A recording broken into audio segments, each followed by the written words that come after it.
চিরঞ্জীব ভালোবাসা সামান্য স্পর্শ বাংলা ভাষার উচ্চারণে আবিশ্বের কবিদের কবিতা পাঠ। আজ আমি মুম্বাই ভারত নিবাসিনী কবি সূর্যবালার একটি কবিতার ভাবানুবাদ করে পাঠ করছি। ও মেয়ে ওঠ ওঠ, ওঠ রে মেয়ে ওঠ, আয় আমার কাছে আয়। সূর্য উঠে গেছে, আর কেন শুয়ে থাকা? কিসের কান্না? ওঠ রে কন্যা ওঠ, ঘিয়ে ভাজা রুটি খা।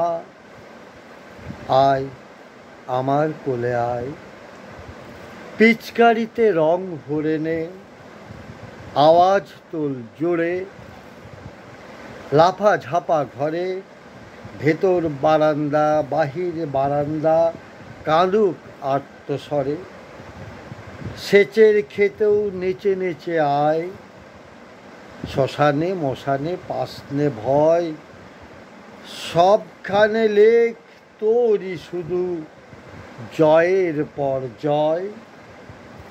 চাঁদে মঙ্গলে সবখানে হোক তোর পা, বুক বাজিয়ে বলতে চাই আমি তোর মা, আমি তোর মা। কবিকে আমার অভিনন্দন ও শুভেচ্ছা। যদিও কবির সাথে আমার কোনো যোগাযোগ ঘটেনি, অভিনব ইংরেজের থেকে আমি কবিতাটি সংগ্রহ করেছি।